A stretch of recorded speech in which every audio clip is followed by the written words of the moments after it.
Maraming salamat po sa pagtangkilik ng ating video. Hinihikayat ko po kayong mag-like and subscribe para ma-update kayo sa susunod na nakabanata. Tara at umpisahan na natin. Ang pangatlong anak ni Court na si Jet. Hinipitan ni Dylan ang kanyang mga kamao. Oh sir, siya iyon. Hahaha. Sa nagdaang 6 na buwan, mayroon bang kahit ano na hindi niya gusto? Magbenta. Pwede ba siyang maging walang respeto? Sabihin mo sa kanya na hindi namin ito ibinebenta. Malakas na hinampas ni Dylan ang kanyang mga kamay sa mesa. Kahit na hindi makamit ni Court ang isang wastong katwiran upang pigilan ang pamilya ng Moldel na tulungan ang pamilyang Crawford na subaybayan ang Sun Ligue, 6 na buwan na ang nakalilipas, hiniling niya sa kanyang ikatlong anak na lalaki, si Jet na sumali sa koponan ni Parker sa ilalim ng dahilan na dapat siyang makakuha ng mas maraming karanasan. Gayunpaman, sa pagdating ni Jet, sinubukan niyang sakupin ang lahat ng nais niya sa pamamagitan ng lakas at si Dylan ay lubos na mapagparaya sa kanya habang ito. Ngunit ito ang pangwakas na dayami.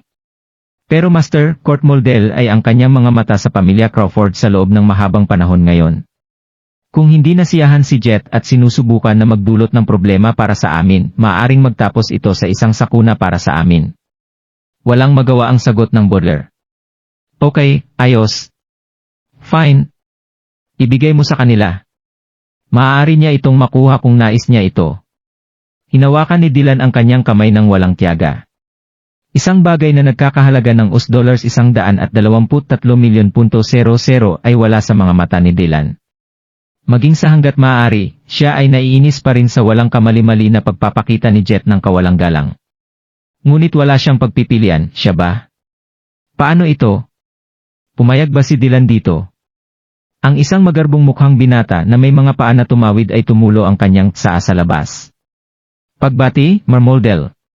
Sinabi ng Panginoon na dahil interesado ka rito, bibigyan kanya ng Mountain Top Villa bilang isang regalo. Kung hindi mo ako iniisip na nagtanong, bakit mo pa tinanong ang tungkol sa pagbili nito sa unang lugar? Sa kabila ng magalang na tono ng butler, naramdaman niya ang pag-udyok na kainin ang buhay ng bastard. Sige. Napakagaling. Alam mo, credit kung saan dapat bayaran ang kredito.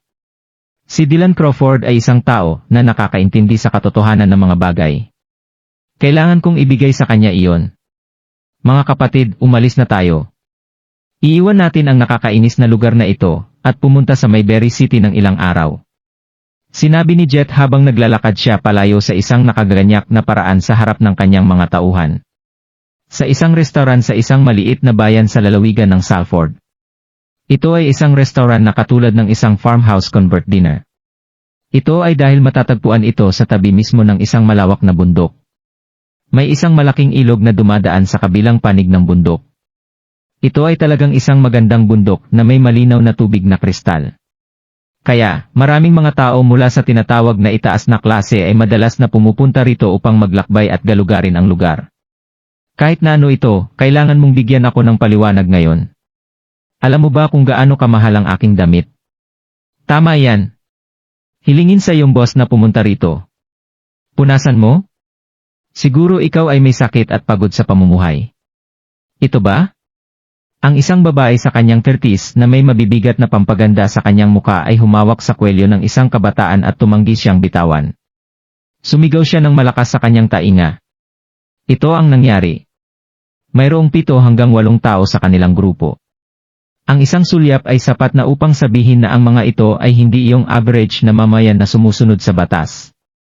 Nang pumasok sila upang kumain, isang batang waiter na namamahala sa paglilingkod sa kanila ay hindi sinasadyang nabagsak ang ilan sa mga sopas ng gulay sa katawan ng babae. At ang mga bagay ay bumaba lamang mula sa puntong iyon. Ang pangunahing dahilan kung bakit nagkaroon ng napakalaking rokus ay naisip nila na madali at nakakaaliw sa pag-aapi sa may-ari ng restaurant na ito. Lubhang nalulungkot ako, pakiusap, hayaan mo akong punasan ito.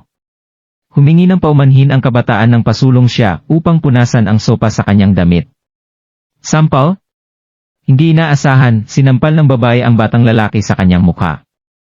Mapahamak ito. Alisin mo ako ng maruming kamay. Gaano kakatapang hawakan mo ako? Berthold, tingnan kung gaano kakilakilabot ang kanyang saloobin. Sinabi ng babae sa isang bastos, nakakapukaw na tono. Sinulyapan niya ang isang burly na lalaki sa tabi niya, na may tatoo na dragon at isang kot ng boses. Boom! Ang taong burly ay sinampal ang kanyang paa sa mahinang tiyan ng waiter. Ang kabataan ay lumipad pabalik at bumagsak sa mga lamesa sa likuran niya. Maraming mga patron sa restaurant at lahat sila ay nakatitig ng walang pakialam sa eksena sa harap nila. Kapatid, may isang babae na nakapunitail ay sumugod mula sa kusina habang hawak pa rin ang ilang mga gulay. Nakita niya ang binata na inaabuso ng kanilang mga customer. Kaya nagmadali siyang itabi ang ginagawa niya at tumakbo siya para mailigtas ang kanyang kapatid. Bakit mo siya sinaktan? Sumugod ang babae habang puno ng luha ang kanyang mga mata.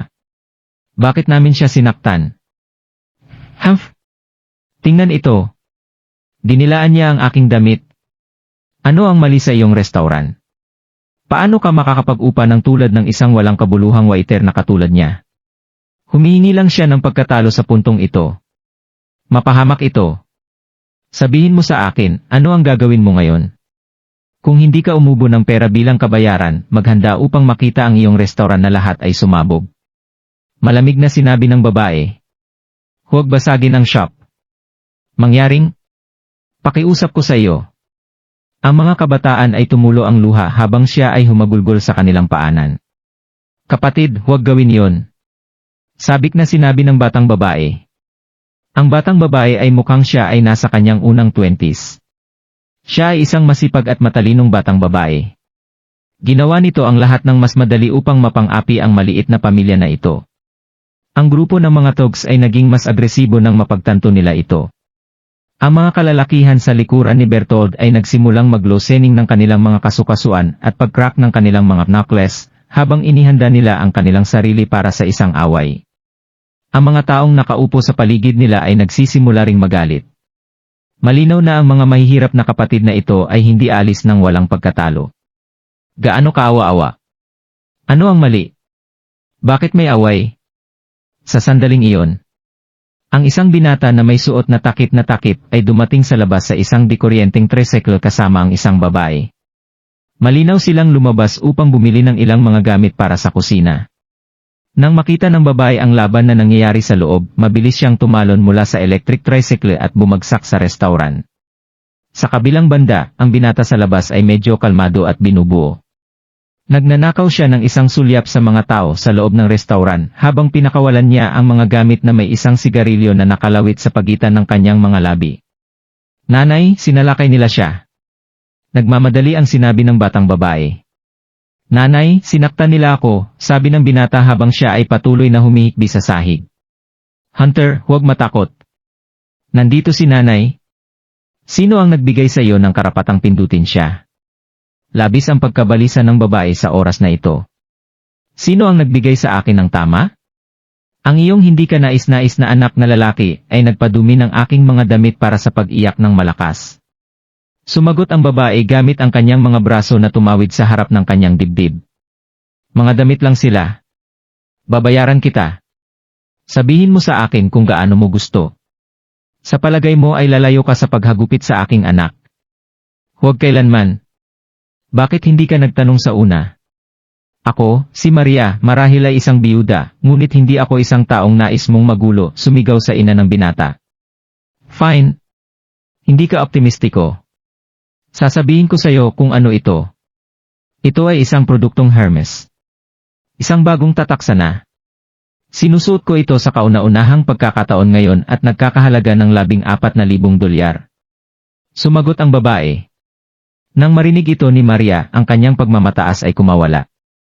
Paano, magkano ito? $14,000. May mga damit na mahal. Ang taunang kita para sa farmhouse na ito ay halos $8,000 o $9,000 lamang. Ngayon ay kailangan nilang ubo ng $14,000 dahil lamang sa damit ng isang tao ay may ilang sopas na gulay. Masigla. Hahaha. Ang isang bumpi ng bansa ay palaging magiging ignorante. Nagdududa ako na narinig mo pa ang tatak. Mamayabang na sumagot ang babae. Si Maria ay naiwan na walang pagsasalita. Pagkatapos ng lahat, ang mga taong ito ay nagkaroon ng Land Rover 500 at iba't ibang mga magarbong kotse na nakapark sa labas at hindi sila tulad ng anumang mga ordinaryong tao. Siya ay nahuli sa pagitan ng isang bato at isang mahirap na lugar. Ang lahat ng mga manonood ay nagsuot ng mga nakikiramay na ekspresyon nang tiningnan nila ang may-ari ng restaurant. Walang ibang paraan sa paligid nito. Puro masamang kapalaran lang ito. Habang ang parehong mga partido ay nakikipag-usap sa isa't isa, ang binata na may suot na takip na nag-aalis ng mga kalakal sa labas ay lumakad sa restaurant. Naglakad siya kaagad sa tabi ng babae. Nakasuot siya ng isang mahabang damit na isang piraso. Pagkatapos ay hinawakan niya ang damit kung nasaan ang kanyang hita at sinimulan ang pakiramdam ng material ng tela. Ah! Natakot ang babae kaya sumigaw siya sa takot. Ikaw, anong ginagawa mo? Nainis din si Bertold. Pag-crack ng kanyang leg, halata na malapit na siyang lumaban. Ito ay isang peking. Sinabi ng binata na may takip na takip habang siya ay umiling na cheated ka, maladi. Tinanggal ng binata ang kanyang pick-up bago niya ito nilagay sa gilid. Pagkatapos nito, pinatay niya ang nasusunog na sigarete butt sa labas ng restaurant. Sa sandaling tinanggal niya ang kanyang cap, ang lahat sa loob ng restaurant ay malinaw na nakikita na sa kabila ng kanyang payat na pangangatawan, binigyan niya ang mga tao ng isang nakakatakot na aura. Napakagwapo at maselan rin ang kanyang muka. Nang marinig ito ng babae, nagsimula siyang mabalisa at matakot. Malamang ay bulag ka. Ito ay isang tunay na produkto. Walang paraan sa impyerno ang isang taong katulad mo ay makikilala sa pagitan ng isang tunay at isang peking produkto. Bakit hindi mo inamin na hindi ka gaganti sa akin? Mukhang kailangan kong magturo sa iyo ng isang aralin ngayon, baka makalimutan mo kung gaano ako kalakas. Sinulyapan ng babae si Bertold habang siya ay nagmotion para sa kanya na magpatuloy. Nagsimulang sumulong si Bertold at ang kanyang mga tauhan sa binata. Sige, sapat na iyon. Alam ko na lahat kayo ay mga dakilang tao. Gayunpaman, talagang kumatok ito. Bakit ako posibleng magsinungaling sa iyo? Habang nagsasalita siya, hinawakan ng binata ang damit ng babae at tinapik ito. Ah!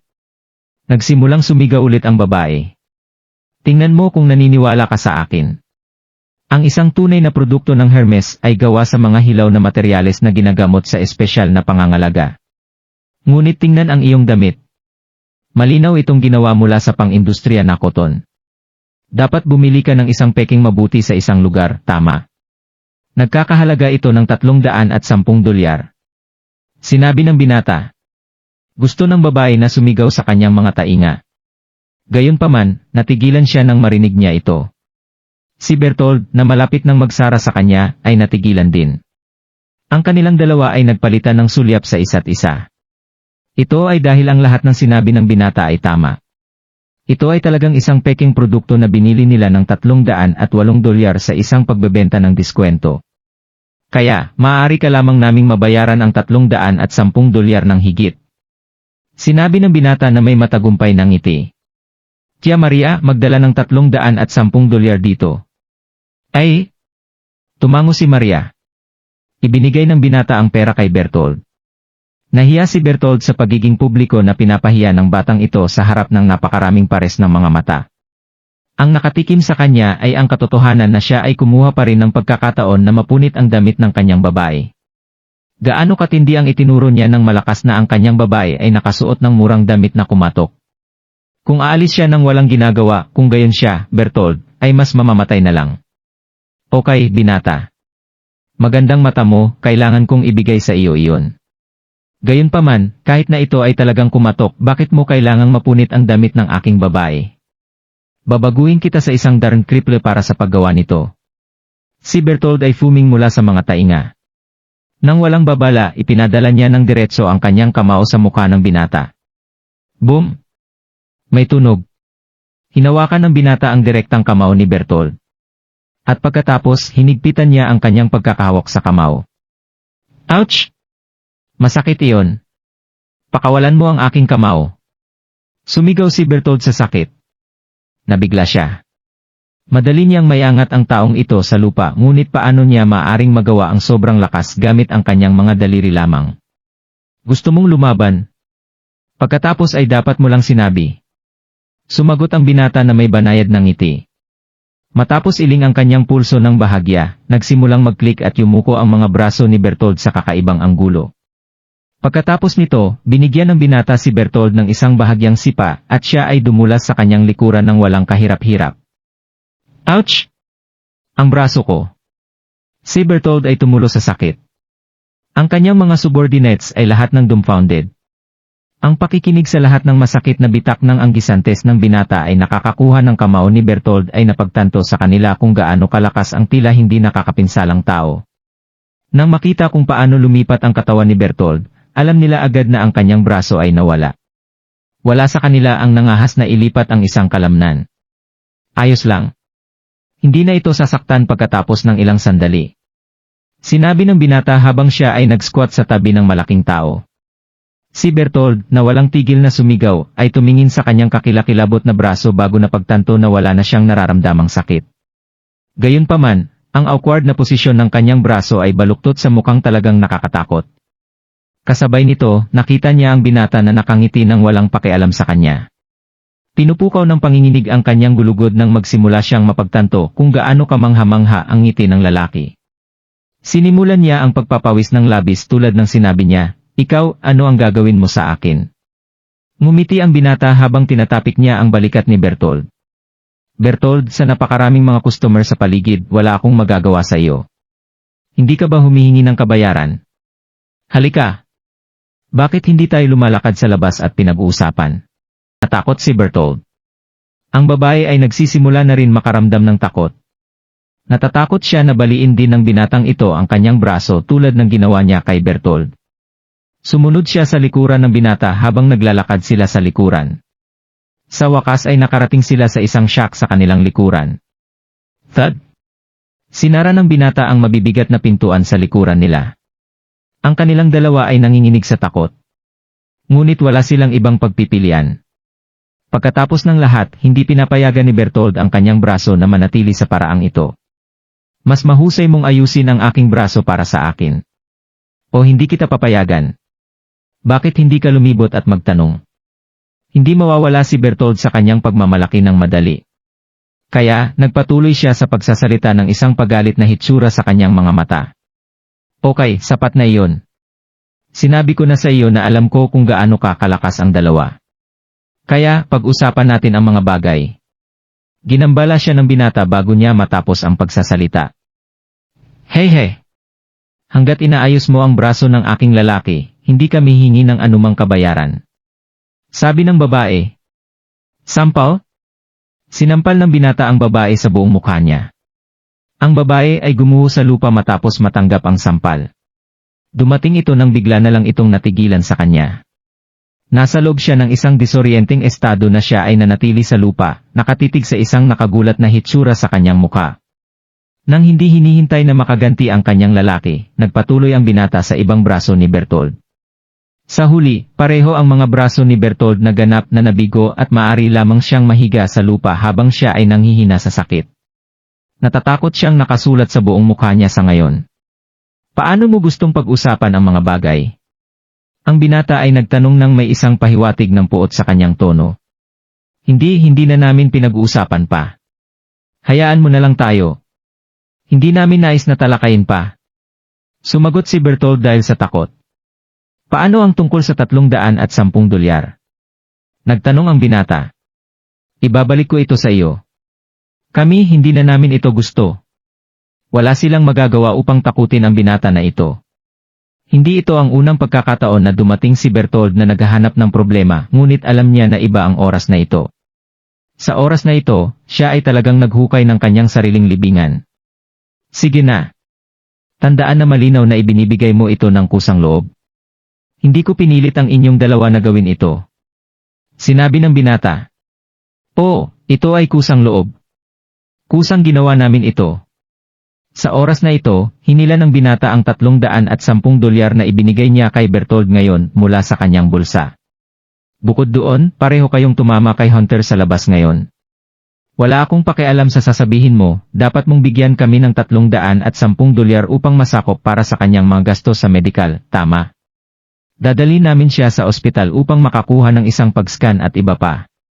Tulad ng nakikita mo na, ang maliit na klinika sa aming bayan ay hindi maayos na gamit. Dadali namin siya sa ospital ng county at natatakot ako, mas malaki ang gastos nito." Sinabi ng binata. "Kami ay magbabayad sa iyo. $310. Kunin mo lang." At din, sinabi ng binata. Marami pa. Si Bertold na naghihirap sa kanyang paghinga dahil sa sakit na tinanong. Sampal? Sinampal siya ng binata sa buong muka, gaano kakatapang makagambala sa akin kapag nagsasalita ako. Sobrang pasensya na, pakiusap muna. At gayon din, kapag pinalo mo si Hunter ngayon, sinira mo ang aming mga lamesa, upuan, bangko, kaldero at kawali. Kailangan mong magbayad ng $100 para sa iyon, ngunit mas madali ko itong gawin sa pamagitan ng pag-ikot ng hanggang $150. Ngayon, magbayad. Magbabayad kami. Magbabayad kami. Maite, tulungan mo ako. Hindi ko na ito tatayo. Ang aking mga braso ay parang may libu-libong mga bug na gumapang dito. Ang mukha ni Bertold ay namumutla sa lahat ng sakit na nararanasan niya. Sige na. Dapat ay mayroon kang ganitong uri ng pag-ugali mula sa umpisa at hindi namin kailangang mag-aaksaya ng aming oras tulad nito. Dahil lang sa pera ay hindi nangangahulugang tama. Sinabi ng binata. Pagkatapos nito, hinawakan niya si Bertold habang naayos niya ang kanyang mga braso. Kamangha-mangha, naramdaman ni Bertold na gumaling ang kanyang mga braso at nawala ang sakit. Naalala ko ngayon. Malaking kapatid, maalala ko iyon. Sumagot si Bertold habang siya ay sumabog sa malamig na pawis. Lalabas kami at gagawa para sa balanse na utang namin sa iyo. Hindi 1 sentimo mas kaunti, nanunumpa ako sa aking ina. Tinulungan ni Bertold ang babae, na bahagya na muling nakakuha ng kanyang katinuan upang makarating sa kanyang mga paa bago sila nagmadali na bumalik sa restauran. Bertold, aalis na talaga tayo. Hindi ako nasiyahan. Nagreklamo ang babae habang humihikbi. Ang ekspresyon niya ay parang siya ang pinalubhang partido dito. Hinawakan ni Bertold ang braso ng babae at pinatahimik siya. Pagkatapos nito, naisip niya sa kanyang sarili. Aalis ba ako ng ganito? Hahaha. Dapat siyang magtanong siya sa ibang tao para malaman kung anong uri ng tao ako. Maaari akong umalis ngayon ngunit darating bukas, pupunta ako rito kasama ang higit pa sa aking mga kalalakihan. Kapag bumagsak ang gabi, sasabunutan ko ang lugar na ito sa lupa. Pagkatapos nito, kukunin ko ang batang brat at puputulin ko ang mga tendon sa kanyang mga braso at binti. Tulad ng impyerno ay hahayaan kong madali ang slide na ito. Ang pagiging mapusok ay magdadala sa amin kahit saan. Hindi ko maaring labanan ang head-on ng bata, hindi ngayon kahit papaano. Pagkatapos ng lahat, wala akong sapat na mga lalaki sa akin. Bertold, maghintay ka. Sa oras na ito, ang binata ay lumakad palabas ng silid kung saan sila pinahirapan. Hinawakan niya ang kamay niya kay Bertold. Ah! Malaking kapatid, ano ang mali? Sabi ni Bertold. Bumalik ka rito. May nakalimutan ako. Sinabi ng binata. Lumakad pabalik sa kanya si Bertold. Nakalimutan ko na ngayon. Hindi ko akalain na malulugod ako kung hayaan kitang iwan ng ganyan, gagawin ko. Malaking kapatid, ano ang pinag-aalala mo? Nakakuha na ako ng lasa kung gaano kakalakas. Hindi ako maglakas loob na magulo sa iyo, sumumpa ako. Sagat ni Bertold.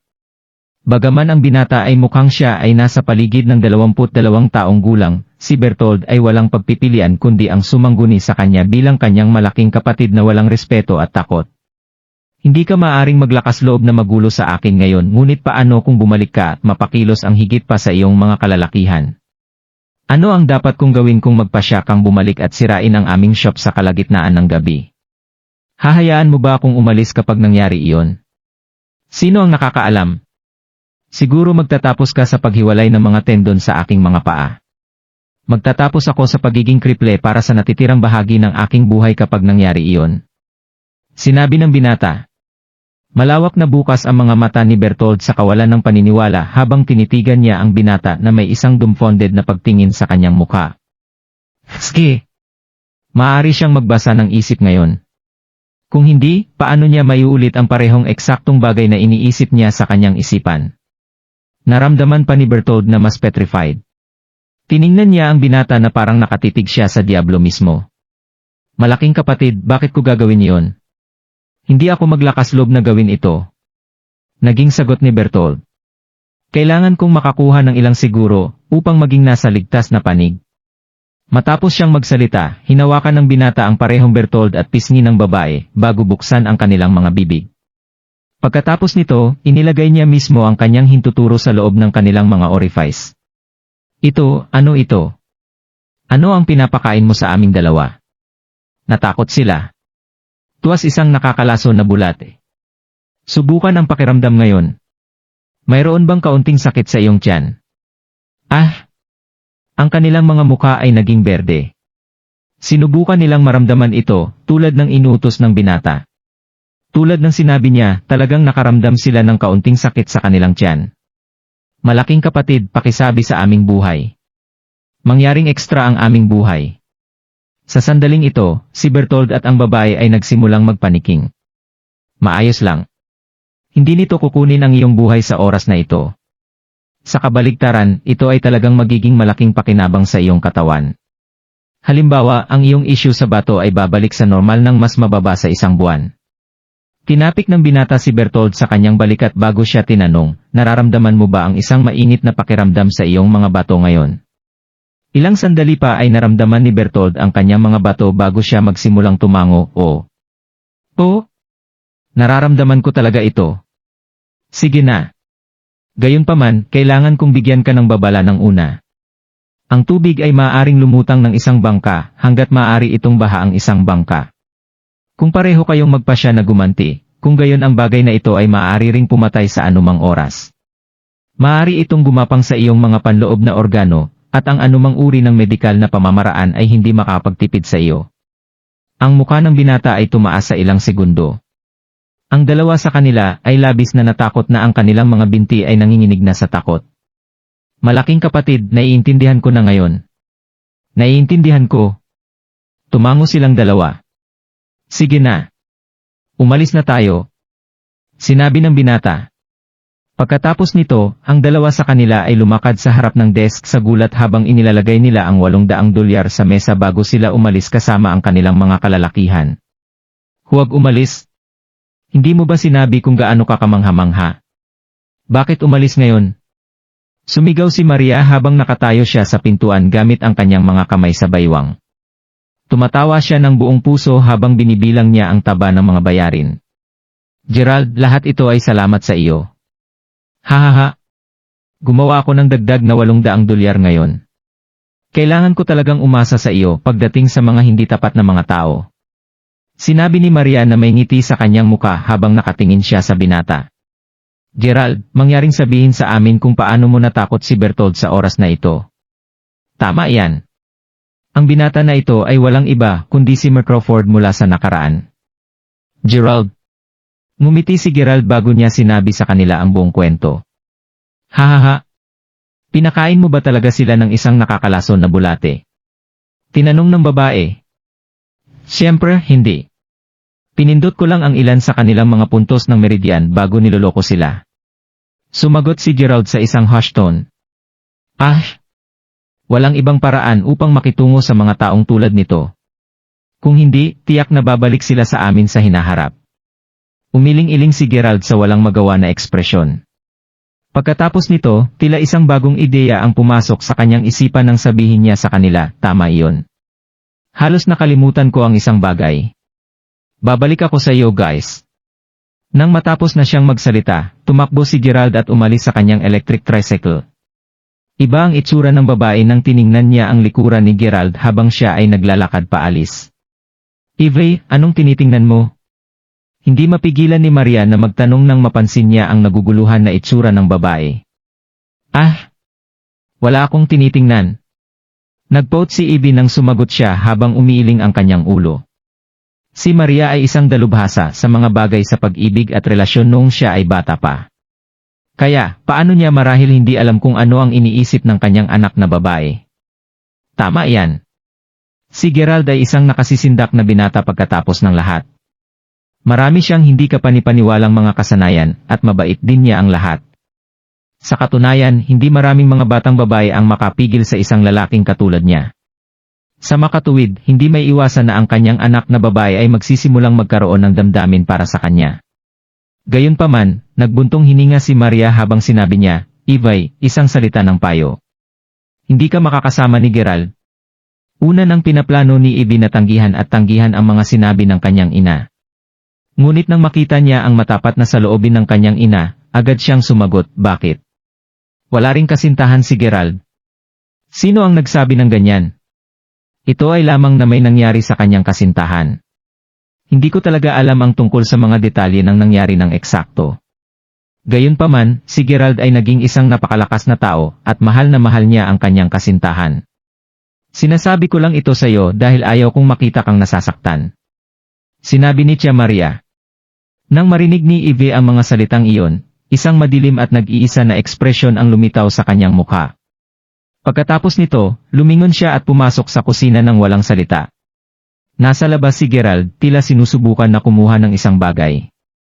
Sa nagdaang 6 na buwan, si Gerald ay nanatili sa tabi ni Finlay.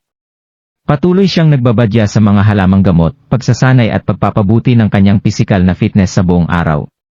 Naranasan din niya ang ilang mga rehimen sa pagsasanay sa ilalim ng mga tagubilin ni Finlay. Si Gerald ay napunta rin sa maraming misyon tulad ng tinukoy ng kanyang Panginoon. Marami ang nagbago sa 6 na buwan na ginugol ni Gerald sa ilalim ng patnubay ni Finlay. Tulad ng tungkol sa kanilang paglipat, nais ni Finlay na mapadali ang pagsasanay ni Gerald sa mga bundok. Kaya iyon ang dahilan kung bakit sila lumipat sa maliit na bayan. At dahil walang kamag-anak si Tia Maria sa nayon, ginamit niya ang pensyon na ibinigay ni Gerald kay Finlay noong nakaraan upang buksan ang restauran ng farmhouse. Si Tia Maria ang karaniwang tumatakbo sa restauran.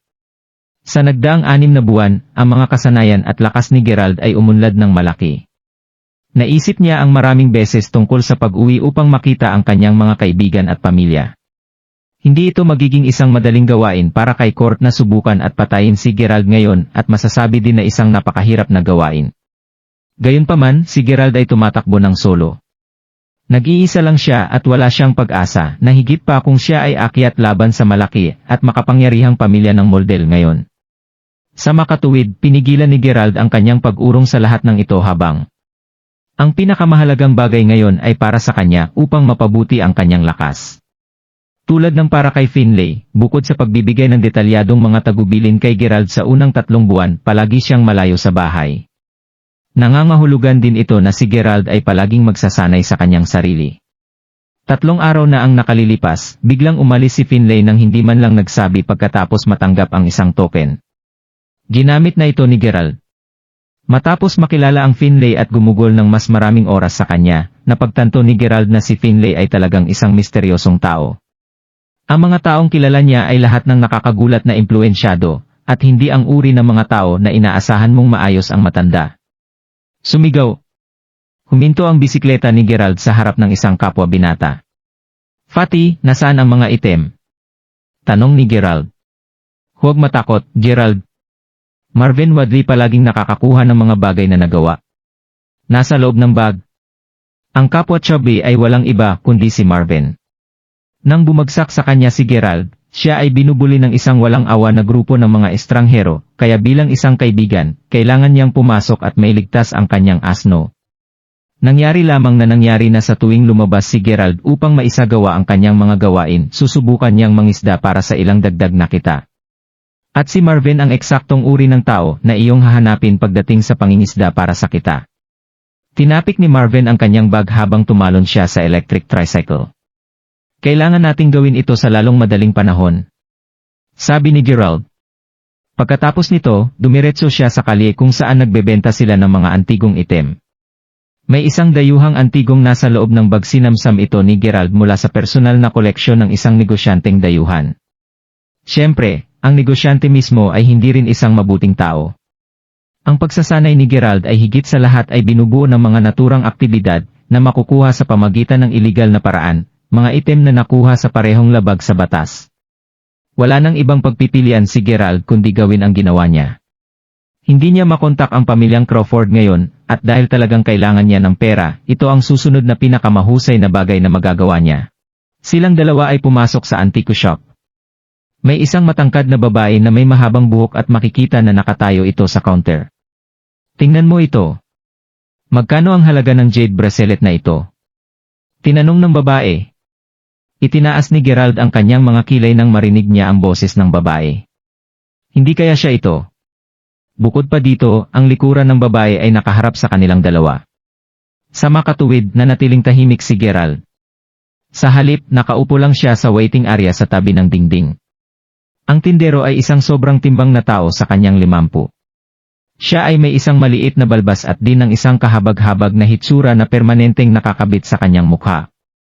Hinawakan niya ang jade bracelet sa kanyang kamay habang tinitingnan niya ito ng ilang sandali. Pagkatapos nito, umiling-iling siya at sinabing ang jade ay talagang maganda. Gayunpaman, ang ganitong uri ng jade ay napakapangkaraniwan at ang rete ng sirkulasyon nito sa merkado ay napakababa. Kung talagang naghahanap ka upang ibenta ito, maaari akong mag-alok sa iyo ng $500 para dito. Sumagot ang boss. Ano? $500 lamang. Ngunit tiningnan ko ito sa internet at nakita ko na ang ganitong uri ng jade ay talagang nagpunta ng higit sa $50,000. Ito ang pamana ng aming pamilya na naipasa mula sa aming mga ninuno. Sabik na sagot ng batang babae. Hahaha. Ano bang pinagsasabi mo? Mahigit $50,000. Miss, mukhang isang makatwirang tao ka sa una ngunit ang iyong pag-angkin ay talagang hindi katawa-tawa. $500 ay talagang isang napakahusay na alok na. Hindi ka lamang makapaniwala sa nakikita mong online. Tingnan mo lang ang iyong jade bracelet. Tingnan ang mga makintab na lugar.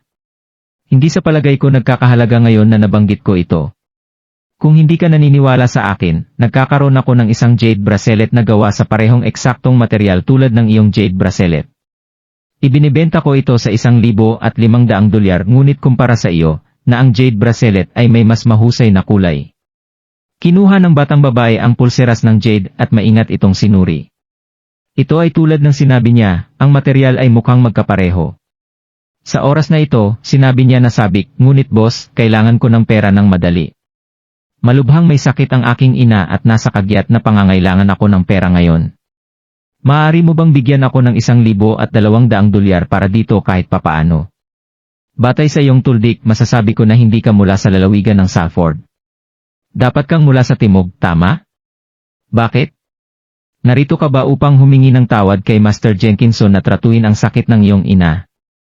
Tumango ang babae. Say.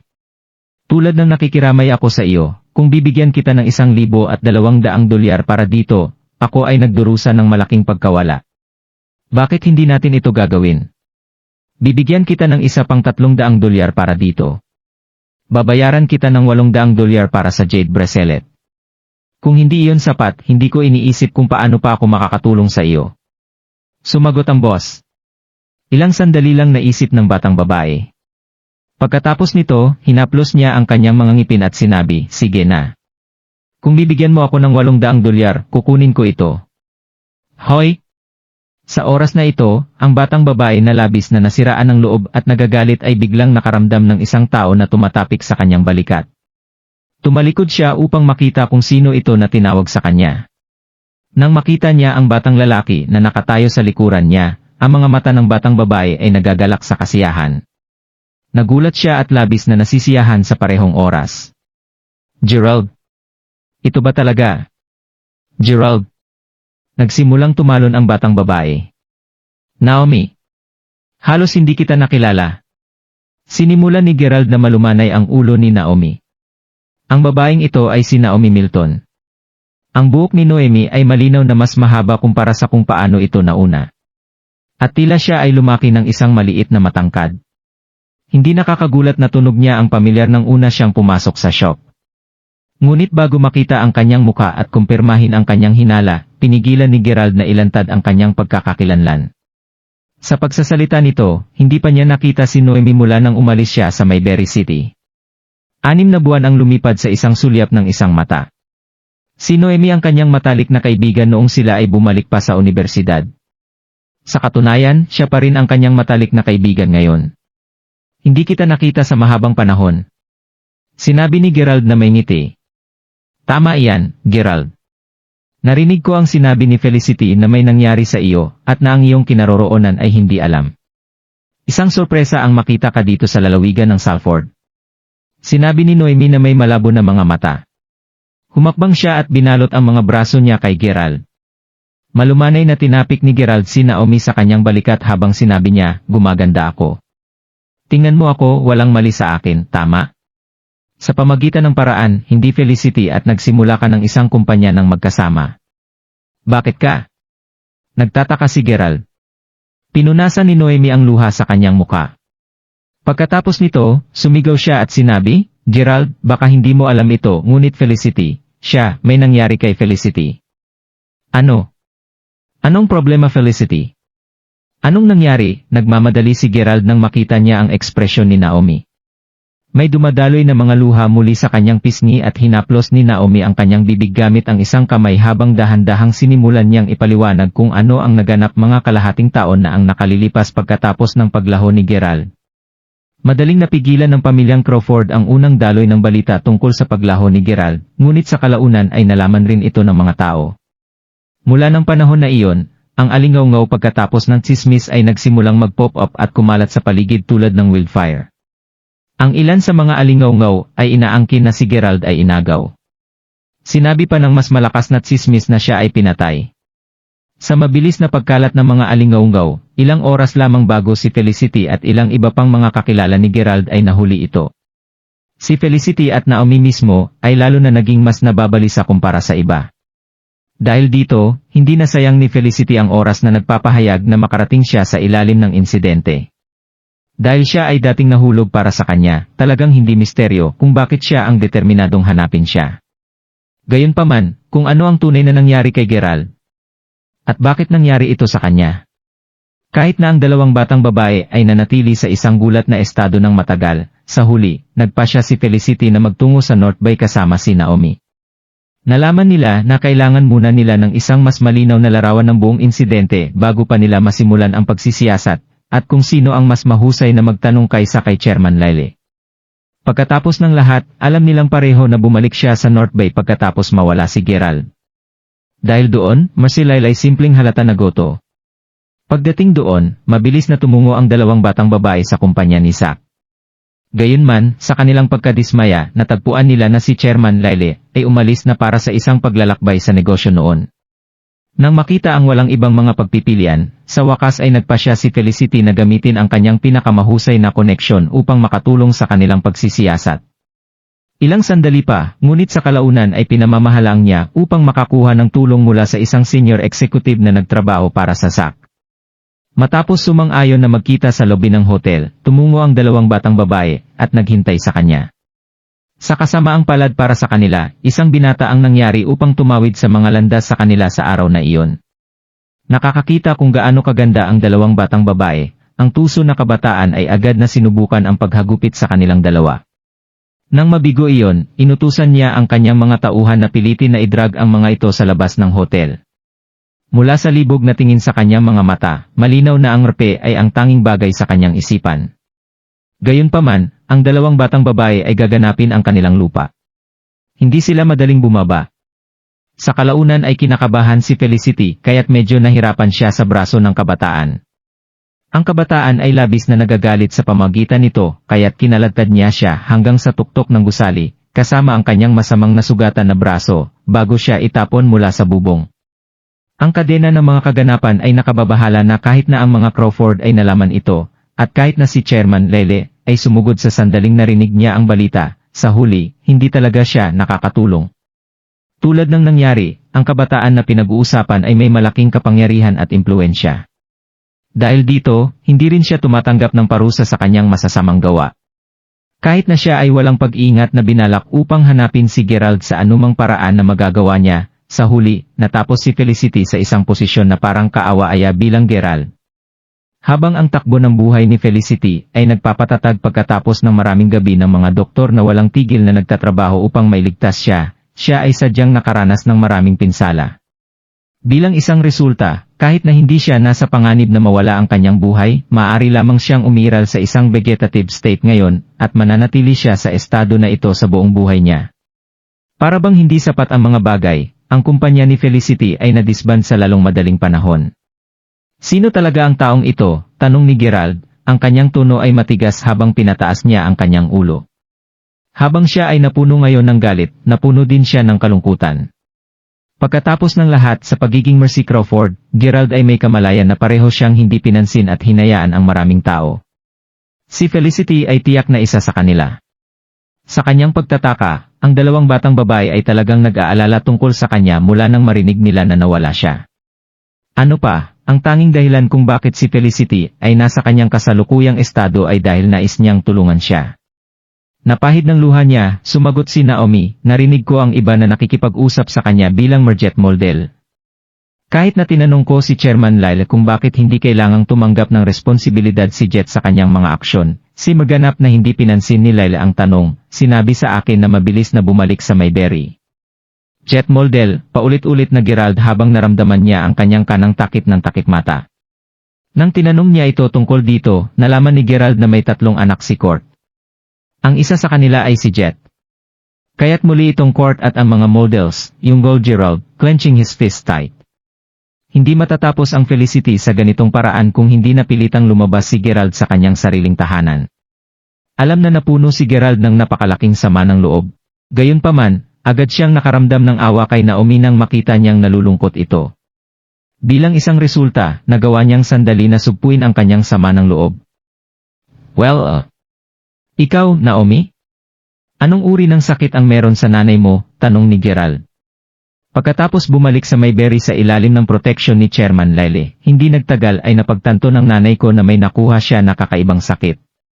Kahit na matapos makipagkita sa hindi mabilang na mga doktor, walang nakakagamot sa kanya. Tulad ng naiisip mo, gayunpaman, ang pag-hire ng mga doktor ay hindi mura. Bilang isang resulta, natapos kong ibenta ang lahat ng mga pag-aari ng aking pamilya. Ito ay tungkol sa 1 buwan na ang nakakaraan ng ang lahat ng aking mga mapagkukunan sa wakas ay natuyo. Ang pagkakaroon ng walang ibang mga pagpipilian, napunta ako sa lalawigan ng Salford upang humingi ng tulong mula sa isang tiyuhin. Sa aking oras dito, nalaman ko na ang isang sikat na doktor ay nakatira sa malapit. Pumunta siya kay Master Jenkinson. Gayunpaman, dahil halos wala akong sapat na pera upang mabuhay ngayon, hindi ko talaga siya makakatagpo, ipinaliwanag ni Naomi sa isang nakakahiyang tono. Napabuntong hininga, sumagot si Gerald, upang isipin na ang isang solong insidente ay maaring magdulot ng napakalaking epekto ng replay. Ngayon kahit na ang mga taong nakilala sa akin ay kailangang ibahagi ang aking pasanin. Nakakulong, pagkatapos ay dinagdag ni Gerald, mabuti ito. Kung saan huwag paalisin ang jade bracelet na ito. Pagkatapos ng lahat, sinungaling ang taong ito. Ang nasabing pulseras ay nagkakahalaga ng hindi bababa sa $54,000. Anuman, tutulong ako upang malaman kung ano ang mali sa iyong ina at pagalingin siya. Habang si Noemi ay bahagyang nalilito ng marinig iyon, naniniwala siya na hindi siya magsisinungaling ni Gerald. Ang boss mismo ay tila sumuko matapos marinig ang sinabi ni Gerald. King Hell! Napagtanto mo na sinira mo ang aking negosyo, hindi ba? Sabi ng boss ng galit. Bilang tugon, sumulyap si Marvin bago bumulong ng isang bagay sa tainga ng boss. Pangalawa, ang muka ng boss ay naging maputla habang agad siyang nagsara. Para sa natitirang tagal niya doon, simpleng tumayo siya ng magalang sa lugar. Alam na malalaman ni Marvin kung paano mahawakan ang natitira, hinawakan ni Gerald si Naomi sa kanyang kamay at pinangunahan siya sa lugar. Nasaan ang iyong ina? Tanong ni Gerald. Kasalukuyan siyang nanatili sa hilaga sa isang hotel sa paanan ng York North Mountain. Kilala mo ba si Master Jenkinson? Gerald, tinanong si Naomi bilang kapalit. Gagawin ko, sagot ni Gerald na may bahagyang mapait na pagtawa. Pagsasalita kung alin, kung ano ang eksaktong nangyari sa iyo sa nakaraang kalahating taon. Mayroon ka bang ideya kung gaano nag-aalala ang lahat sa amin para sa iyo? Sabi ni Naomi. Halika, sumakay muna sa kotse. Ang iyong ina ang aming pangunahing prioridad ngayon. Sasabihin ko sa iyo ang tungkol dito sa daan doon. Wala talagang kwalipikado si Gerald kapag nakikipag-usap kay Naomi. Kaya't wala siyang nakitang dahilan na huwag sabihin sa kanya ang tunay na nangyari. Pagdating sa hilaga, nagrenta si Gerald ng isang dekuryenteng tricycle at sinabi kay Noemi na lumukso. Kasama si Naomi na nakaupo sa likuran ni Gerald, silang dalawa ay nagmamadali patungo sa York North Mountain. Dahil malapit na si Gerald kay Naomi, imposible para kay Gerald na huwag pansinin lamang siya nang malaman niya na siya ay nasa problema. Pag-abot sa hotel makalipas ang ilang sandali, malapit nang bumaba sina Gerald at Naomi sa electric tricycle nang marinig nila, Hoy! Hindi ba si Noemi? Haha! Sumakay siya ng isang electric tricycle. Ang pagtingin sa kung sino ang nagsabi na, nakita ng duo ang ilang mga kabataang lalaki at babae na tumatawa sa kanila habang ang grupo ay nakatayo sa tabi ng isang Audi A6. Dahil bukas ang mga pintuan ng kotse, maaari lamang ipalagay ni Gerald na alis na sila bago nila siya nakita at si Noemi. Mula sila sa pamilya ng aking tiyuhin na si Gerald, sabi ni Naomi habang ibinaba niya ang kanyang tinig. Nakikita ko. Sagot ni Gerald habang tumango ng bahagya. Pag-alis ng tricycle, tumingin si Naomi sa pangkat ng mga tao bago magtanong, bakit kayong lahat dito? Bakit narito kami upang kanselahin ang iyong silid ng kurso? Malapit na kaming tawagan ka. Sinabi ni tatay na dahil wala ka ring pera upang matugunan si Master Jenkinson, bakit dapat nating ipagpatuloy ang pagbabayad para sa iyong silid? Sasabihin ko sa iyo ngayon na ang mataas na ranggo na hotel na ito ay pinahintulutan lamang ang isang mahirap na tulad mo na manatili dito dahil nais nilang bigyang respeto sa pamilyang Legg. Napahiya mo ang aming pamilya ng sapat para manatili dito ng napakatagal. Nagtatapos ito ngayon, sneered isang babae na nakasuot ng marangyang damit. Sa katunayan, tingnan mo, kung hindi mo talaga kayang bayaran, dalhin mo na lang ang iyong ina. Para bang hindi mo alam na ang mga maimpluwensyang at makapangyarihan lamang ang nakakakilala kay Master Jenkinson. Sa maliit na halaga ng pera na naiwan mo, hindi mo ito gagawin kahit kalahati ng bundok, idinagdag ang isa pang lalaki mula sa pangkat na walang pagsala. Kapag ang pamilya ni Naomi ay mayaman pa rin sa Mayberry, ang kanyang pamilya ay nakipag-ugnay sa mga Leggs mula sa lalawigan ng Salford. Dahil dito, napunta sa kanila si Naomi upang humingi ng tulong matapos ibenta ang lahat ng kanyang mga pag-aari. Dinala nila siya sa oras na hindi nila alam na siya ay mahirap na noon. Gayunpaman, tumagal lamang ng isang araw para sa kanila upang mapagtanto kung ano ang nagawa niya sa mga pag-aari ng kanyang pamilya. Natatakot na si Noemi ay magpapatuloy lamang sa pagpapabigat sa kanila. Mula sa araw na iyon, sinimulan nila ang pagtrato sa kanya ng labis tulad ng kung paano nila nagawa. Iyon ang gist kung paano natapos ang mga bagay sa ganitong paraan. Bukod sa, ang aking ama ay mabait na upang makahanap ng isang pamilya dito para magpakasal ka. Gayunpaman, natapos mo ang pagtanggi nito. Oo naman, medyo mabagal ang ulo ng lalaki, ngunit kahit papaano mayaman siya, sabi ng isa pang babae nang hindi sinasala ang kanyang mga salita. Alam ko tama? Gayunpaman, hindi nakakagulat kung bakit mo ito tinanggihan noon. Kaya mayroon ka ng kasintahan. Gayunpaman, upang isipin na sumakay lamang siya sa mga dekuryenteng tricycle upang lumipat, idinagdag ang isa pang babae. Pakikinig sa lahat ng kanilang mga panunuya, maaari lamang iling ni Gerald ang kanyang ulo habang tumatawa ng mapait. Kung nangyari ito sa nakaraan, mapapahiya na niya sila ngayon. Gayunpaman, mas kilala niya kaysa sa sumuko sa mga pamantayan na mas mababa sa kanila. Tanya? Molly? Nandito pa rin kayo? Pupunta sa bundok ang lola mo kaya sumama kayo at tumulong, sabi ng isang ng middle-aged na babae, habang naglalakad siya patungo sa grupo sa sandaling iyon. Oh? CJ, ma? Magkasama na tayong pumunta doon, sabi ng mga batang babae. Magalang na bumati si Naomi nang makita niya ang dalawang bagong dating unti. Buhay! Kaya nandito ka rin, sabi ng babae sa isang mapang-uyam na paraan habang tumatawid sa kanyang mga bisig. Sa gayon, tumango si Naomi bago sabihin, nakikita ba ng lola si Master Jenkinson na masuri ang kanyang sakit? Ayos ba siya? Hawakan mo doon, sabi ng kanyang tiyahin sa pagkabigla nang marinig niya ang tanong niya. Ang pag-iwas sa lola sa sandaling ito, sinasabi ko sa iyo ngayon na si Master Jenkinson ay singilin ang mga pasyente ng paisa-isa. Mas mahusay kang hindi nakakakuha ng anumang mga ideya. Mula sa sinabi niya, malinaw na natatakot siya na nais ni Noemi na dalhin ang kanyang ina. Sa kabaligtaran, gayunpaman, ang pag-iisip ay hindi pa tumawid sa isip ni Naomi. Tingnan mo, Naomi. Dahil hindi mo na kayang bayaran ang mga gasto sa medikal, dalhin mo lang ang iyong ina. Huwag kang mag-alala, sakupin namin ang mga gasto sa hotel sa mga nakaraang gabi, idinagdag ng babae, tumawid pa rin ang kanyang mga braso. Iyon ay sapat na iyon.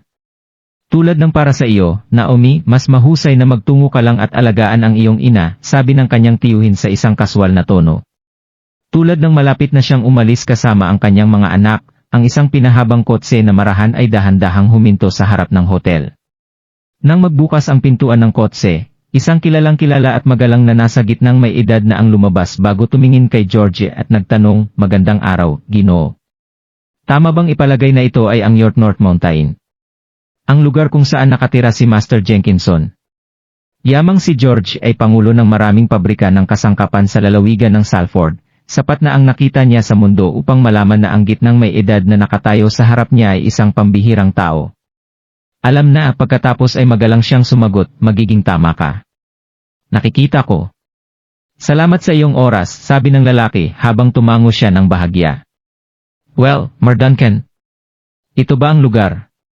Bakit walang anumang puwang sa paradahan dito? Tinanong ang isang binata na may suot na blazer habang lumabas siya ng kotse kasama ang isang batang babae. Ang gwapo ng lalaki, kaya habang naglalakad siya kay sa panig ni Duncan, halos lahat ng mga kababaihan na naroroon ay nagsimulang huminga ng labis. Ano ang isang prinsip kaakit-akit?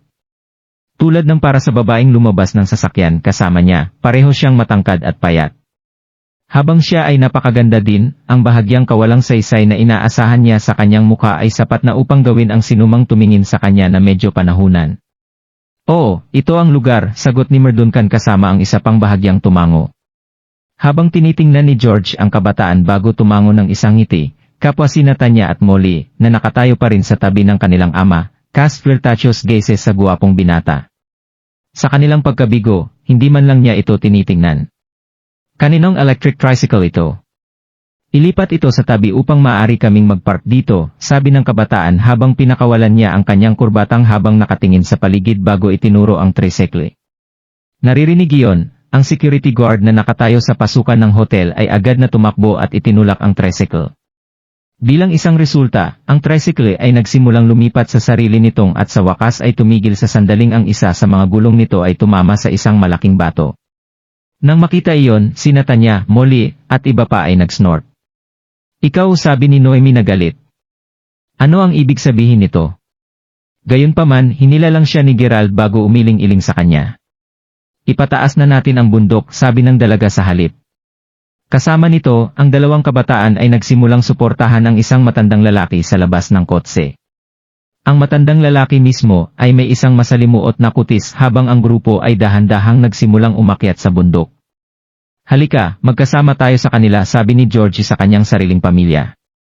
Habang iniwan nila Gerald at Naomi, ibinaba ni Naomi ang kanyang ulo ng kahiyan bago sabihin sa isang galit na tono, ikinalulungkot ko, Gerald. Hindi lamang ako pasanin, ngunit kailangan mong magdusa sa pamagitan ng kahiyan sa akin din. Hush, hindi na kailangan iyon. Ngayon ay magtungo sa iyong silid upang makuha ang iyong ina, sagot ni Gerald. Huh? Saan natin siya kinukuha? Dinadala namin siya kay Joshua Jenkinson para masuri niya ang kanyang sakit, sabi ni Gerald na may mahinang ngiti. Mas gugustuhin ni Gerald na sagutin ang kabayaran para sa pagpapagamot sa nanay ni Naomi. Gayunpaman, alam niya na hindi ito gagawin upang gamutin ang isang pasyente sa isang hotel. Bukod pa dito, wala siyang maraming halamang gamot o gamot sa kanya sa ngayon. Sa huli, magiging mas mabuti at maginhawa kung ang ina ni Naomi ay ginagamot sa lugar ni Joshua. Huh? Naghahanap kami ng tulong ni Master Jenkinson ngayon. Ngunit hindi mo ba sinabi na hindi ka na Crawford, Gerald, tanong ni Naomi na mausisa. Naturally, wala siyang ibang ibig sabihin kapag tinanong niya ang tanong na iyon. Hindi niya inaasahan na mapapanatili pa rin ni Gerald ang gayong mga koneksyon sa kanyang kasalukuyang estado. Haha! Dahil lang hindi na ako Crawford, hindi ibig sabihin na ang lahat ng aking mga koneksyon ay walang silbi ngayon. Ngayon ay itaas ang iyong ina sa bundok, sagot ni Gerald. Gamit nito, ang trio pagkatapos ay nagsimulang umakyat sa bundok. Dahil napakasikat si Master Jenkinson, hindi nakakagulat kung bakit napakasikip ng kanyang klinika. Kahit na siya ay kilalang kilala sa kanyang kasanayan, siya rin ay walang kamali-mali sa pagtanggi sa ilan sa kanyang mga pasyente. Ayon sa mga alingaw-ngaw, isang malaking pamilya ang nais na umarkila kay Master Jenkinson upang maging kanilang personal na doktor ng pamilya. Kahit na inalok nila sa kanya ang isang napakataas na suweldo, natapos pa rin ni Master Jenkinson na i-down ang mga ito. Gaano pa ako dapat maghintay dito? Upang isipin na gumugol ako ng isang mabuting $77,000 para lamang maghintay sa linya, sabi ng isang negosyanteng mayaman sa isang nababalisa na tono bago magbuntong hininga. Magpasensya ka lang. Mayroong mga taong nagbabayad ng higit sa $15,000 para lamang sa bayad sa pagpaparehistro. Alam mo, sagot ng isang tao mula sa linya. Ang klinika ni Master Jenkinson ay tunay na isang pambihirang lugar. Para sa isa, ang buong gusali ay mukhang isang antigong klinika. Kahit na ang mga kawani na nagtatrabaho doon ay nagsuot ng tradisyonal na kasuotan na kahawig ng mga damit mula noong 1900. Ginugol namin ang halos 46,000 dolyar pa rin kami ay 45 lamang sa lugar, sabi ni Molly habang bumalik siya sa kanyang pamilya na may isang numero ng pagrehistro sa kamay. Nakikita ko. Well, ang halaga ay hindi mahalaga. Sagot ni George na may medyo mapait na ngiti bago magbuntong hininga.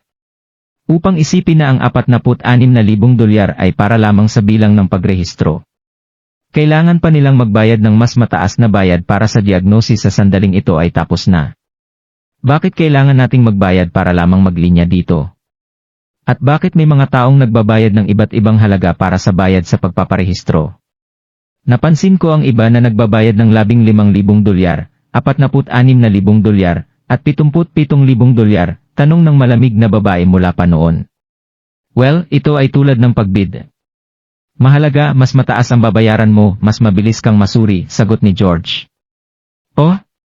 Kung gayon ano ang pinakamataas na halaga na maaring bayaran ng isa, tinanong muli ang malamig na babae. Maari mong makita ito doon, maganda.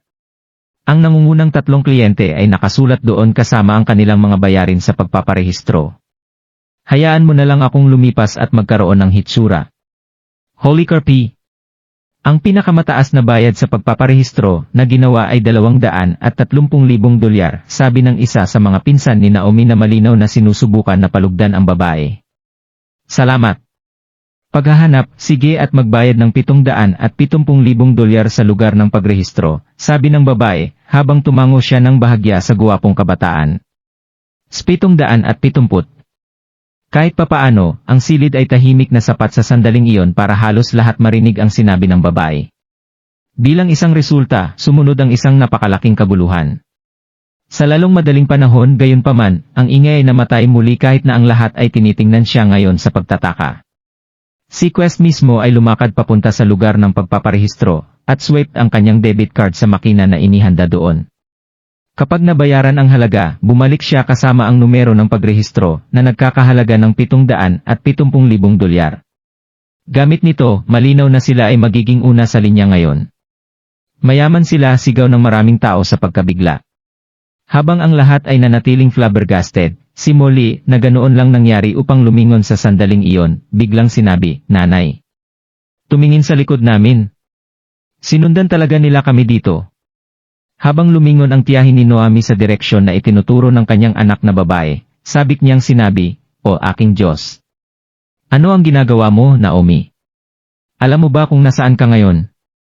Upang isipin na talagang susundan mo kami dito.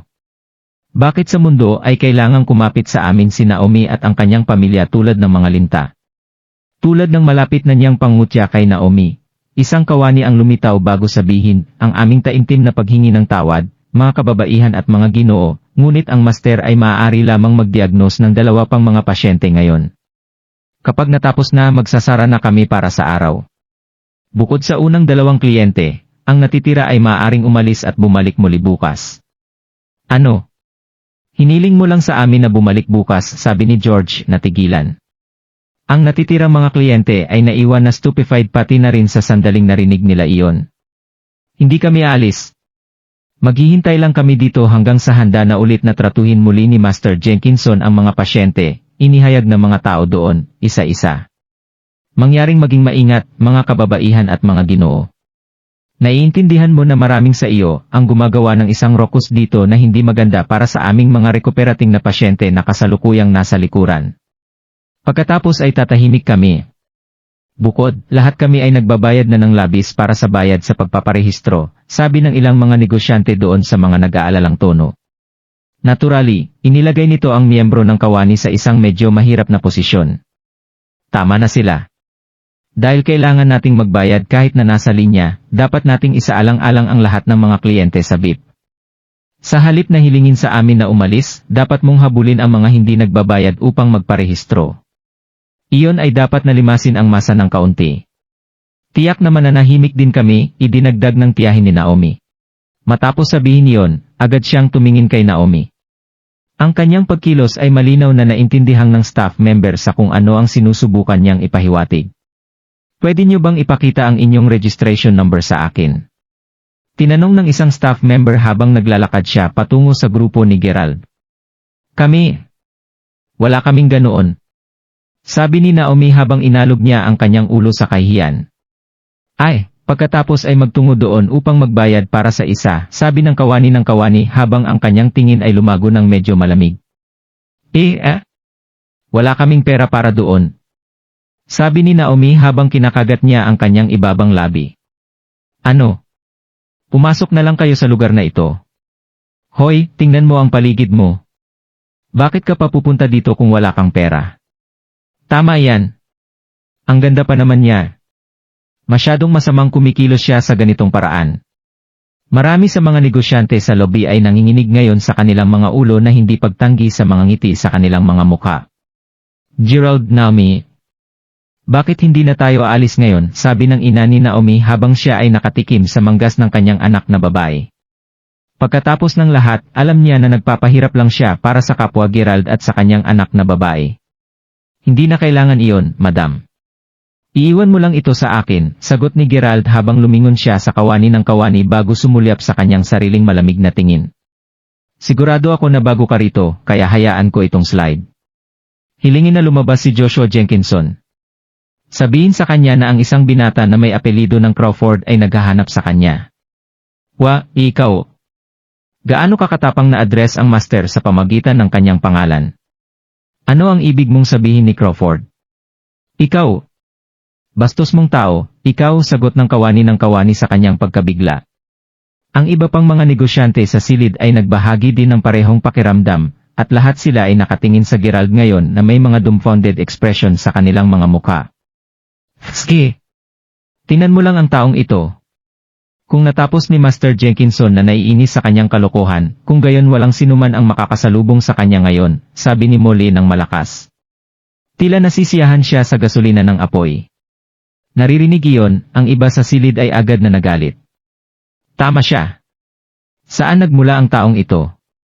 Gaano katindi ang bastos? Kahit na ang babaeng malungkot at matandang lalaki mula pa noong una ay nakatingin ngayon kay Gerald. Tunay na hinihiling niya ito, hindi ba, sabi ni Quest habang siya ay nanligaw bago lumakad papunta kay Gerald. Habang malinaw na alam ng matanda at babae na naghahanap ng problema si Quest, hindi nila siya pinigilan. Marahil ay hindi nila namamalayan na naramdaman na ang walang takot na Gerald ay kailangang ilagay sa kanyang lugar. Hoy, ikaw ang bastard na nakasakay sa electric tricycle, hindi ikaw. Kung ikaw ay walang kabuluhan, pagkatapos ay mawala ka na. Itigil ang pag-abala sa mga nais matugunan ang master upang masuri, sigaw ni Quest habang pinipilit niya ang kanyang kamay sa balikat ni Gerald. Habang tinitingnan ni Gerald ang kamay sa kanyang balikat, sinabi niya, ilayo ang iyong kamay kung ayaw mong ikinalulungkot ito. Nang sabihin niyon, ang kanyang mahinahon na aura ay agad na pinalitan ng isang matigas na lamig. Magretiro. Haha.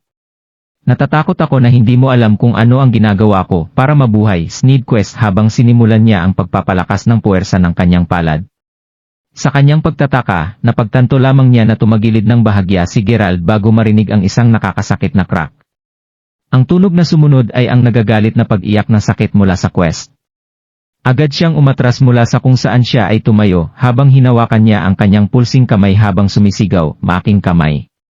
Ang Quest ay lumilitaw na nasa matinding sakit habang ang malamig na pawis ay tumulo sa kanyang noo. Nang sa wakas ay tiningnan niya ang kalagayan ng kanyang kamay, makikita niya na ang lahat ng kanyang mga ugat ay napakalaki ng labis na halos mukhang mga earthworm. Ako. Babasagin ko ang iyong mga paa, umungol si Quest, pakiramdam na siya ay lubos na napahiya. Tulad ng malapit na siyang mag-pounce kay Gerald, sumigaw ang may sakit na matanda, "Quest! Tumigil, tama ka agad ito." Kahit na hindi ito napagtanto ni Quest, ang matandang lalaki ay nakakuha ng isang sulyap sa likuran ng kanyang pulsing kamay. Nang makita ang pinsala na nagawa, ang matanda ay napuno ng isang malakas na takot. Pagkatapos ng lahat, alam niya kung gaano kalakas ang Quest. Nalaman din niya na ang Quest ay bihasa sa pakikipaglaban sa nag-iisa. Kahit na ang tatlong espesyal na sinanay na sundalo ay haharapin siya, tiyak na sila ang mawawala sa labis. Sa kabila ng lahat, ang lahat ng kinuha para kay Gerald ay isang bahagyang pagtagilid ng kanyang balikat para sa Quest na masaktan ng labis. Kung iyon ang tanging bagay na kailangan gawin ni Gerald upang magdulot ng labis na pinsala, kung gayon ang matandang lalaki, ay hindi nais na isipin kung gaano kalakas ang Gerald. Hakbang pababa sinabi ko, inuutos muli ang matanda. Kahit na ang kagandahang loob na nakatitig kay Gerald ng ilang sandali ay medyo sumimangot sa kanyang mukha. Humihingi ako ng paumanhin, Ginoo. Ang aking apo ay tunay na bastos kanina. Sabi ng matanda. Sa sandaling natapos ang kanyang pangungusap, gayunpaman, agad siyang nagsimulang umubo ng labis. Lolo? Sigaw ng parehong Quest at ang malamig na kagandahan kinakabahan. Mabuti na lang ako. Sir, handa akong hayaan ang Master Jenkinson na masuri ang taong may sakit mula sa iyong pangkat. I can wait, sabi ng matanda, labis na ikinagulat ng lahat. Ano? Ngunit bakit, Lolo? Bakit ba natin siya pabayaan muna? Sino nga ba siya, galit na ungol ni Quest? Pinapahalagahan ko ito. Kung sa bagay, hindi marunong magamot ni Joshua ang isang pasyente na may sakit na pang-terminali, sabi ni Gerald sa isang kaswal na tono ng walang balak na maging mabait. O ikaw, sigaw kapwa Quest at ang kagandahang nagagalit. Kahit na ang matanda ay nagbigay ng isang medyo pangit na ekspresyon sa kanyang mukha sa oras na iyon. Habang inaamin ko na tiyak na napakalakas mo, dapat mong bantayan ang iyong bibig at asal. Hindi ko talaga alintana dahil nasa edad na ako, ngunit kung sasabihin mo sa iba ang mga ganyang bagay, siguradong darating ang kaguluhan, sabi ng matanda, pinahaba ang kanyang mga salita upang maipahayag ang kanyang malinaw na kawalang kasiyahan. Gamit ang mga punyal na inilabas ngayon mula sa magkabilang partido, ang tauhan ng kawani, na pinapanood ang paglalahad na ito mula pa lamang sa simula, ay agad na tumakbo sa likuran. Mabuti, Gerald. Hindi ko na kailangang magpatingin pa sa doktor. Mangyaring, hindi namin kayang saktan sila, sabi ng ina ni Noemi na lalong tumakot. Samantala, isang lalaking nasa edad na mukhang halos 50, ay pinahid ng tuwalya ang kanyang mga kamay sa loob ng isang silid na sinindihan lamang ng isang burner ng langis. Habang ang kanyang pasyente ay umalis sa silid, na matatagpuan sa panloob na bahagi ng gusali, matapos matanggap ang kanyang diagnosis, ang miyembro ng tauhan mula kanina ay tumakbo, habang sumisigaw, Master. Ang isang away ay tila malapit na sa lobby. Ano? Gaano katapang ang mga tao na lumikha ng gulo dito? Sipa ang lahat ng mga taong kasangkot. Malamig na utos ng lalaki. Ang taong pinag-uusapan ay walang iba kundi si Joshua. Bago iyon, Master. Dapat kong sabihin na ang isa sa mga partido na kasangkot sa away ay kapansin-pansin. Ang pangalan ng kanilang pamilya ay Westley at medyo mapagbigay sila sa kanilang pera. Nagbayad sila ng $770,000 na nag-iisa para sa kanilang pagpaparehistro. Westley, tanong ni Joshua na may maingat na tono. Ang pag-ugnay sa apelido na iyon sa kung gaano sila katahimikan, nakakuha ng bahagyang kabuluhan ng sitwasyon si Joshua. Manalo ka. Hulaan ko kakailanganin kong magtungo doon mismo. Sino nga ba ang sapat na nakakaloko upang magalit ang Westley? Tanong ni Joshua habang pinupunasan ang mukha. Ito ay isang mahirap binata, Panginoon. Hindi lamang siya nagbayad para sa bayad sa pagpaparehistro, ngunit nagsalita pa siya ng malaki at nais mong makipagkita sa kanya ng personal. Malakas din siya kaya nag-aalangan ako tungkol sa pagsipa sa kanya. Anuman, kung tama ang naalala ko, ang kanyang apelido ay Crawford. Nang marinig iyon, ang tuwalya na hawak ni Joshua upang agad na mahulog sa lupa. Ano ang sinabi mong ang kanyang apelido? Crawford. Sinabi mong binata siya, tama ba? Tanong ni Joshua, ekspresyon ng parehong pagkabigla at takot sa kanyang mukha. Oo.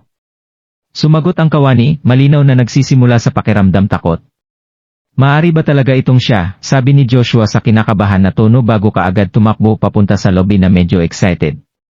Siguradong napahamak siya ngayon. Hindi lang niya nasaktan si Master Jenkinson, ngunit nasaktan din siya tulad ng isang mayamang manununod na may mataas na katayuan. Ha? Tingnan natin kung gaano siya kaawa-awa, nginisya ni Molly. Sa katunayan, marahil ay hindi na natin makakasama ulit si Noemi sa lalawigan ng Safford pagkatapos nito. Dagdag ni Tanya na ulap. Sa oras na natapos ang kanyang pangungusap, marami sa mga kliyente doon ay nagsisigawan, Master Jenkinson. Sa wakas ay nagpakita si Joshua at ang kanyang tingin ay nakakandado ngayon sa lugar kung saan nakaharap pa rin ang dalawang partido. Kakatwa nga, tumingin siya ng higit na nasasabik kaysa sa ano pa man nang mabilis siyang patungo sa Quest. Diyos di man. Nagtataka ako kung anong uri ng kapangyarihan ang mayroon sila para sa Master Jenkinson na maging nasasabik ito. Alam ko, di ba? Nakakailang makita siya ng ganyan. Habang ang iba ay nagulat sa kung gaano kasabik ang hitsura ni Joshua, ang kanilang mga panga ay tunay na nahulog ng malapad sa sandaling makita nila siya na lumalakad sa quest at ang kanyang pamilya. Nakatayo siya ngayon sa harap ng kawawang tao. Tulad ng kung hindi iyon sapat na nakakagulat, agad na yumuko si Master Jenkinson kay Gerald bago sabihin, pagbati, nakatatanda. Kung nagustuhan mo ang mga ganitong video, huwag mong kalimutan mag-like and subscribe. Panoorin mo na rin ang mga naunang kabanata para lalong maubos ang oras mo.